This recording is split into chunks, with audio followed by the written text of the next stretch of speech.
안녕하세요, 홀선무입니다.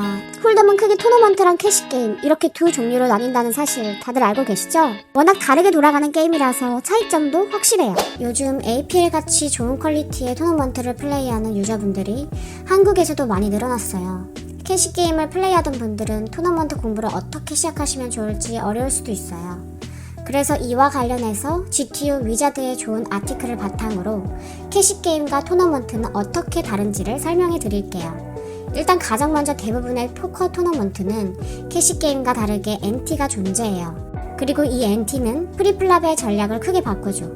NT란 모든 플레이어가 매판 의무적으로 내는 금액을 의미해요. NT가 있으면 시작부터 팟에 만원 칩이 들어가게 되고, 이는 플레이어들이 더욱 적극적으로 팟에 참여하도록 만들어요. 화면에 보이는 차트는 100BB에서 버튼이 오픈을 2.5BB로 하는 레인지인데요. 왼쪽은 캐시게임, 오른쪽은 NT가 포함된 토너먼트 레인지예요. 여기 왼쪽을 보시면 캐시게임 같은 경우에는 43.5%의 레인지를 오픈하고 있죠. 그리고 오른쪽 토너먼트 레인지를 보시면은 53.1% 훨씬 넓은 레인지를 오픈하고 있는 것을 확인하실 수가 있습니다. NT로 인해서 커진 팟이 버튼이 오픈할 요인을 만들어주고 있기 때문이에요. 예를 들어 캐시게임에서는 에이스 3 옵슨, 에이스 듀스 옵슨, 잭 주스 3 이런 카드들을 오픈하지 않지만 NT가 포함되어 있는 토너먼트 포맷에서는 이러한 핸들을 모두 오픈하는 것이 가능해요. 그리고 이렇게 NT에 의해서 레인지가 넓어지는 경향성은 빅블라인드에서 방어를 할 때 더 크게 작용을 하죠. 이 버튼의 오픈에 대해서 방어하는 빅블라인드 레인지를 각각 확인해 볼게요. 지금 보시는 차트는 버튼의 2.5BB 오픈에 대해서 빅블라인드가 방어하는 차트인데요. 왼쪽의 캐시게임 차트를 보시면 레이즈가 13.8% 그리고 콜이 30%로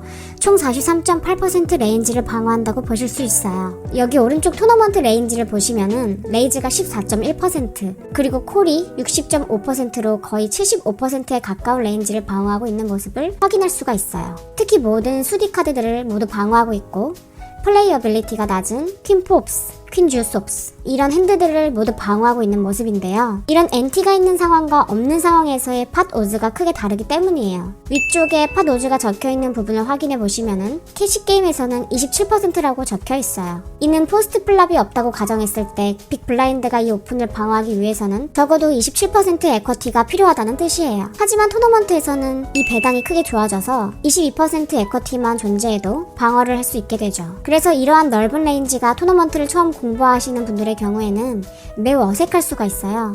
그래서 핸드 레인지부터 다시 공부하시는 것이 매우 중요해요. 토너먼트가 캐시게임과 다른 점 그 두 번째는 스택 사이즈 다이내믹이에요. 토너먼트는 블라인드가 계속 오르게 되고 스택을 마음대로 채우는 것이 불가능하죠. 캐시게임에서는 유어 스택 100BB 게임을 주로 공부하면 되는 반면에 토너먼트는 10BB, 20BB, 40BB, 심지어는 100BB, 200BB도 전부 다 공부해야 되고 쇼스택 게임이 될수록 올인 전략이 굉장히 중요해지는데 올인을 하게 되면 자신의 에쿼티를 무조건 실현시킬 수 있고 상대방의 에쿼티를 디나이할 수 있기 때문입니다. 그리고 본인뿐만이 아니라 상대방의 스택 사이즈를 고려하는 것도 굉장히 중요한데 스택 사이즈에 따라 느끼는 프레셔가 다르기 때문이에요. 예를 들어 컷오프가 9BB를 들고 오픈셔브를 고민하는 상황을 가정해볼게요. 먼저 왼쪽 상황은 컷오프, 버튼 스몰 블라인드, 빅 블라인드가 모두 9BB를 들고 있는 상황이에요. 위에 보시면은 각각 플레이어가 들고 있는 스택 사이즈를 확인할 수가 있죠. 이 상황에서 컷오프는 본인 레인지의 총 31.6%를 셔브할 수 있어요. 반면 오른쪽은 컷오프는 9BB를 가지고 있는 반면 버튼은 29BB, 스몰 블라인드는 20.5BB, 빅 블라인드는 32BB를 더 가지고 있는 상황이죠. 여기서는 컷오프가 35.3 레인지를 올인으로 가져갈 수가 있어요. 그 이유는 칩을 많이 들고 있는 버튼이 방어하는 레인지를 좁힐 수밖에 없기 때문이죠. 왼쪽 상황처럼 버튼도 똑같이 9BB를 들고 있는 상황에서는 방어하는 레인지를 한번 살펴보면 버튼이 총 17.6% 레인지로 방어를 할 수 있어요. 하지만 오른쪽 상황에서도 똑같이 버튼이 방어하는 레인지를 살펴보시게 되면 버튼은 올인이 3.1%, 콜이 10.8%, 총 14% 레인지 방어할 수가 있어요.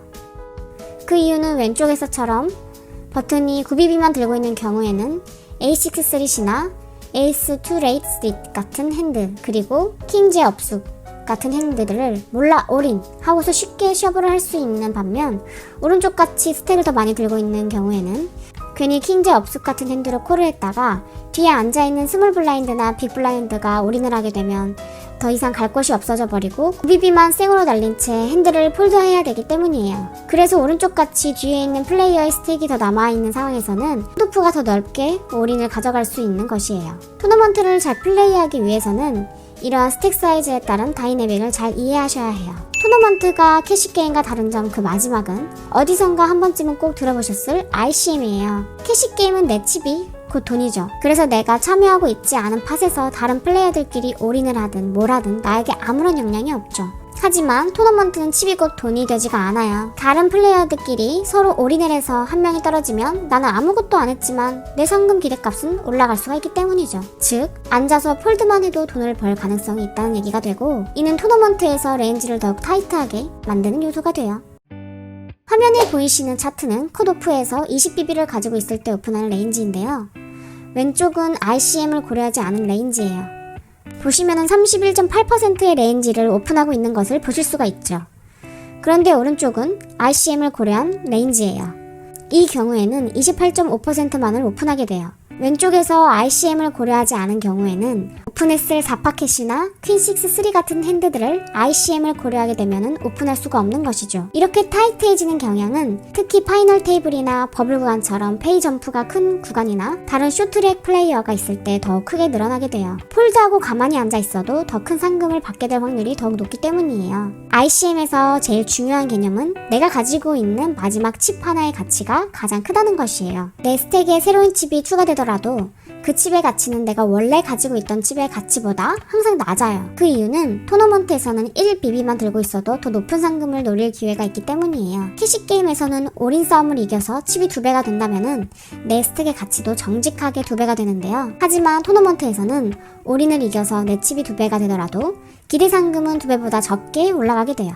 ICM 에쿼티를 계산하는 툴을 이용하면 내 스택의 가치가 실제로는 얼마인지를 계산할 수가 있는데요. 그러한 계산기를 활용해서 한번 예시 상황을 분석해 보도록 할게요.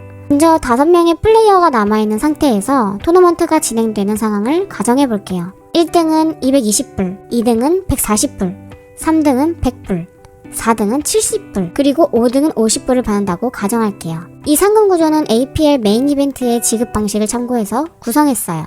그리고 5명의 플레이어가 각각 보유하고 있는 스택도 한번 살펴볼게요. A 플레이어는 50BB, B 플레이어는 40BB, C 플레이어는 30BB, D 플레이어는 25BB, 그리고 E 플레이어는 20BB를 가지고 있다고 가정하겠습니다. 또한 오른쪽에는 계산기를 사용해서 구한 기대 상금을 정리해 두었어요. 여기서 눈에 띄는 점은 A 플레이어가 B 플레이어보다 2배 많은 스택을 가지고 있음에도 불구하고 기대 상금의 차이는 크지 않다는 것이에요. 이제 C 플레이어와 D 플레이어가 서로 올인을 했을 때 어떤 일이 벌어지는지 한번 살펴볼게요. 먼저 C 플레이어가 올인을 해서 승리하는 경우를 보겠습니다. C 플레이어가 이기면 총 55BB를 보유하게 되고, 반면 D 플레이어는 탈락하게 돼요. 이때 가장 흥미로운 점은 올인 싸움이 C 플레이어와 D 플레이어 사이에서 이루어졌음에도 불구하고 A, B, E 플레이어 모두 기대 상금이 증가했다는 사실이에요. 즉, A, B, E 플레이어는 아무런 액션도 하지 않았는데 C와 D의 대결 덕분에 자연스럽게 기대 상금이 상승한 것이죠. 반대로 이번에는 D 플레이어가 올인해서 승리하는 경우를 살펴볼게요. 이 경우 C 플레이어는 5BB만 남게 되고 D 플레이어는 50BB를 가지게 됩니다.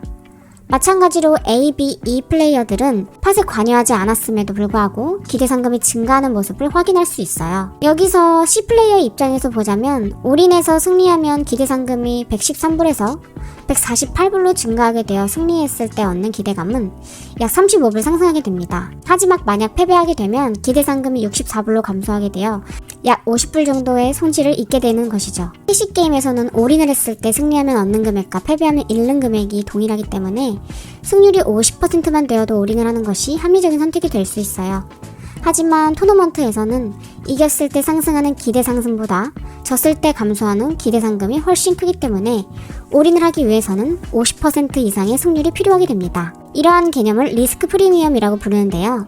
만약 이 부분이 더 궁금하신 분들은 관련 자료를 검색해서 추가로 공부해보시는 것을 추천드려요. 지금까지 토너먼트 포맷과 캐시게임의 차이점을 살펴보았어요. 토너먼트에 처음 입문하는 플레이어들에게 이 내용이 꼭 도움이 되었으면 좋겠어요. 다음에도 더 유익한 정보를 가지고 찾아올게요. 시청해주셔서 감사합니다. 문의사항은 고정 댓글로 주세요.